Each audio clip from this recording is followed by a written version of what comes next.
Ya, selamat siang Pak Gusti. Itu Sudarto, dosen apa Pak? Yang di pedalangan. Pendalangan ya, Institut Seni Indonesia dan Pasar ya. Ya, bagaimana pandemi nih Pak Gusti? Seniman memahami atau memaknai pandemi COVID-19 ini seperti apa? Ya sekarang sebenarnya kesempatan seniman untuk melihat dirinya sendiri sekarang ya, melihat diri sendiri dalam artian luas nih, bisa melihat diri sendiri, bisa melihat adat, budaya dan apapun itu, dan segala pergerakan kehidupan yang kemarin telah dilakukan. Nah ketika ada pandemi harusnya kita bercermin ya dan bertanya ada apa sih sebenarnya ini, nah, kan gitu. Dari konteks sastra yang kita warisi secara tradisi itu udah banyak dibedah. Sebenarnya pandemi ini udah pernah terjadi, walaupun mungkin skupnya baru di Bali yang dibilang sasamrano dan lain sebagainya. Dan ada penanggulangan di sana. Gimana caranya kita sebagai seniman, bagaimana menjaga kreativitas ini, kreativitas dalam artian kita terus bergerak menjalani kehidupan dengan tanda petik normal dalam ketidaknormalan kan gitu ya. Nah gimana kita, nah kalau saya sendiri lebih banyak sebenarnya melihat diri sendiri lagi ya, menggali lagi potensi, melihat lagi apa sih sebenarnya yang keliru yang telah kita lakukan dalam melakukan kehidupan ini sebenarnya. Itu yang paling penting. Nah sekarang dalam konteks kesenian, apa yang bisa kita lakukan? Sebenarnya udah banyak yang dilakukan, baik daring, luring, apapun yang online atau saweran online apa. Sebenarnya seniman sangat kreatif untuk menyiasati situasi ini. Ada yang bikin pertunjukan daring atau luring atau saweran supaya mereka bisa bukan sekedar hidup ya, harus mereka hidup, terutama seniman yang memang hidupnya dari berkesenian ya, gitu, yang tidak ada gaji bulanan apa, memang murni dari berkesenian. Itu yang lebih beratnya. Kalau di dunia sana di barat teman-teman saya udah otomatis sangat menakutkan karena keluar nggak bisa, lalu mereka jadwalnya cancel. Banyak dari mereka sebenarnya yang tidak punya asuransi, yang tidak punya jaminan, karena seniman kan tidak begitu ya, dari ngamen atau pentas musik dan apa. Nah mereka terbatas sekali sekarang, dan teman saya bilang saya sangat takut mungkin saya akan bisa keluar dari apartemennya karena tidak mampu bayar biaya hidup ya. Karena cancel sudah semua. Gimana yang sudah susun jadwal rapi dari minggu satu bulan ini, setahun atau apa, udah bablas semua. Nah mereka harus gimana? Satu-satunya mereka jalannya adalah daring. Nah, mereka melakukan pertunjukan, artinya mereka coba jual dalam tanda petik tiketnya.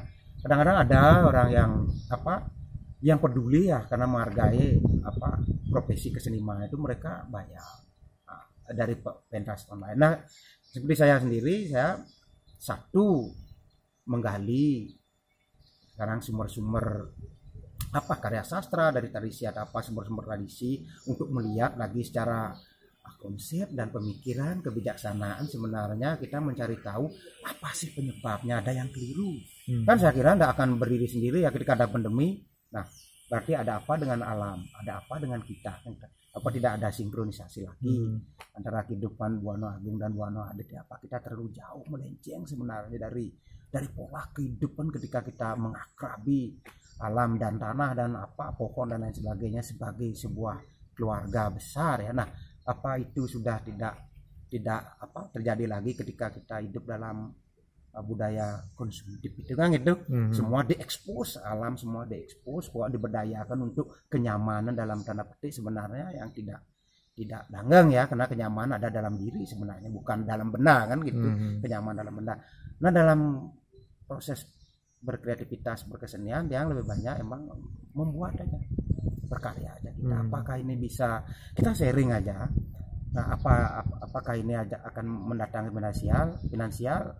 Ya itu nomor 2-nya. Yang penting kita bergerak terus, berkreativitas, sharing. Kita berkesenian aja ya, misalnya yang bermusik aja dengan komunitasnya masing-masing. Lalu ada yang membuat event ini, daripada kita nikmati sendiri dengan komunitas, kita bagi aja dengan masyarakat penikmat. Nah itu, nah nanti dalam proses penyelenggaraannya tuh ada yang membuka donasi atau apa. Nah itu yang sementara itu yang bisa dilakukan, nggak bisa ada lebih ya. Kita cuma itu, bagi saya itu aja yang paling penting. Tapi harus tetap bergeliat ya, berkreativitas. Misalnya yang nulis, apalagi kalau nulis sekarang kesempatan karena tidak banyak diganggu lagi ya, ada sebenarnya perenungan ke dalam yang lebih intens sekali, lebih mendalam sekali ke dalam diri lah, kita melihat diri. Dan dia kadang-kadang berpikir sebenarnya ada apa yang tidak kacau lagi, yang tidak cocok lagi dengan perilaku kita yang tidak alami, tidak alami. Begitu ya Niko kan, lewat berkesenian. Jadi di sisi lain juga pandemi mendatangkan inspirasi dalam berkarya. Saya kira ya, karena ketika kita tidak ruang lingkup dalam artian bergeraknya sudah tidak normal dalam tanda petik seperti kemarin.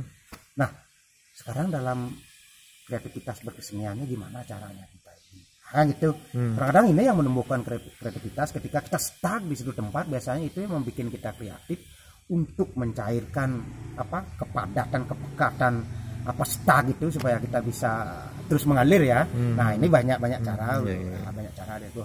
Ada yang menyendiri, misalnya dalam artian dia bergerak sendiri aja, ada yang tahu, ada juga yang berkelompok dengan komunitasnya, ada yang sharing dengan masyarakat. Oke kan dia?